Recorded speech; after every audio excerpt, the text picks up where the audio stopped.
அதோட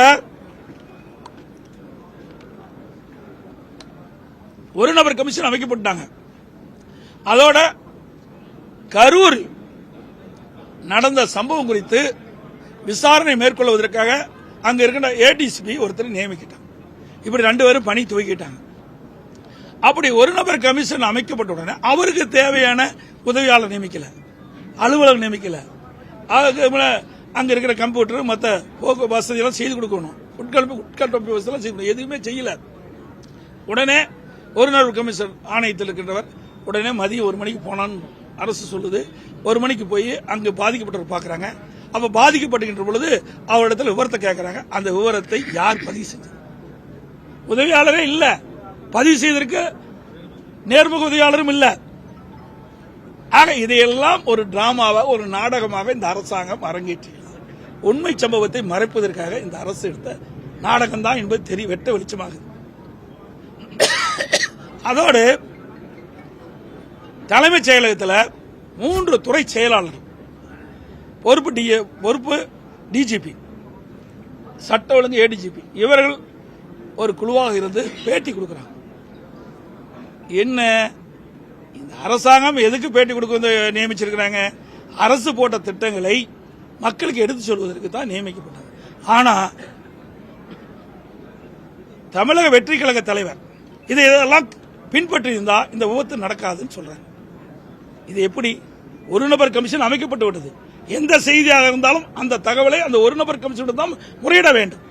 அதற்கு மாறாக அரசாங்கமே அரசு அதிகாரிகளை காவல்துறையில வைத்து இப்படி இந்த சம்பவம் நடைபெறுவதற்கு காரணம் என்று இவர் விளக்கின்ற பொழுது எப்படி ஒரு நபர் கமிஷன் நேர்மையாக செயல்பட முடியும்? அரசனுடைய கருத்து இப்படி, அரசாங்கம் தான் ஒரு நபர் கமிஷன் நியமிக்கிட்டு இருக்குது. அப்படி இந்த கருத்தின் அடிப்படையில் ஒரு நபர் கமிஷன் அறிக்கை தாக்கல் செய்வாங்க. அதோட ஒரு ஏடிஜிபி ஒரு கருத்து சொல்றாரு. அதுக்கு கீழே ஏடிஎஸ்பி தான், ஏடிஜிபி ஒரு கருத்து சொல்றாரு. அங்க கரூர்ல ஏடிஎஸ்பி தான் விசாரிக்கிறாரு. அவருக்கு கீழே இருக்காரு. அவர் எப்படி ஏடிஜிபிக்கு எதிராக அவர் எப்படி அங்க போய் அந்த விசாரணை நேர்மையா செய்ய முடியும்? இதெல்லாம் பெரிய சந்தேகம் ஏற்படுது. எவ்வளவு பதற்றீங்க? ஆக இதையெல்லாம் பார்க்கின்ற பொழுது வேண்டுமென்றே திட்டமிட்டு தான் இந்த நிகழ்வு நடைபெற்றுவதாக மிகப்பெரிய சந்தேகம் எழுகிறது. 41 உயிர் போவதற்கு இந்த அரசாங்கம் அலட்சியத்தின் காரணமாக, காவல்துறையுடைய பாதுகாப்பு குறைபாட்டின் காரணமாகத்தான் நடந்திருக்கு என்பது எதேச்சையாக தெரிகிறது. அது மட்டுமல்ல, இதே இந்த அரசாங்கத்திலேயே கிட்னி முறைகேடு நடந்தது. உடனே இந்த அரசாங்கம் சம்பந்தப்பட்ட மருத்துவமனையில் சோதனை பண்ணாங்க. அந்த சோதனையில் கிட்னி முறைகேடு நடைபெற்றதாக கண்டறியப்பட்டு அந்த உறுப்பு மாற்று அறுவை சிகிச்சை அனுமதி ரத்து பண்ணாங்க. அங்க ஒருவர் நீதிமன்றத்துக்கு போறார். நீதிமன்றத்துக்கு போய் அந்த நீதிமன்றத்தில் இன்றைக்கு ஒரு உத்தரவு கொடுக்குது. அதுல சென்னை உயர்நீதிமன்ற மதுரை கிளை சிறப்பு விசாரணை குழு எஸ்ஐடி நியமிக்க வேண்டும் ஒரு உத்தரவு போடுது. அந்த உத்தரவை இந்த அரசு எங்க நிறைவேற்றியது? இதுல காட்டுற அக்கறை, வேக வேகமாக கரூர் சம்பவத்திற்கு ஒரு நபர் கமிஷன் அமைக்கிறீங்க.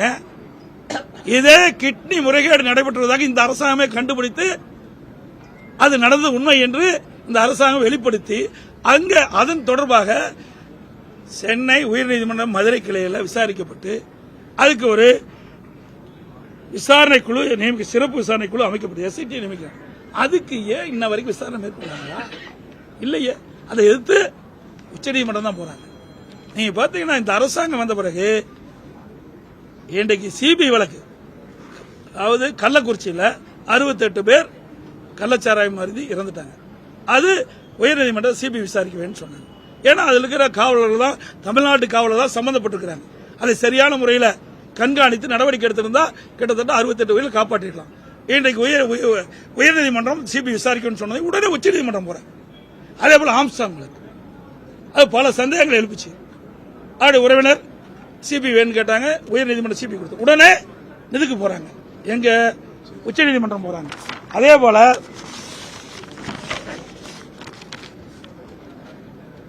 மதுரை சரி அண்ணா நகர்ல ஒரு பிரச்சனை, ஒரு பாலியல், அது எதிர்த்து அங்க போறாங்க. கெட்டி முறைகேடு. உயர்நீதிமன்ற மதுரை கிளை கொடுத்ததை சிறப்பு குழு நீதிமன்றத்தை ஏற்று அங்க போறாங்க. ஆக இந்த அரசாங்கம் இதை விட இன்றைய தினம் உச்சநீதிமன்றம் நல்ல தீர்ப்பு கொடுத்திருக்குது. ஒரு நடுநிலையோட அற்புதமான தீர்ப்பு கொடுத்திருக்குது.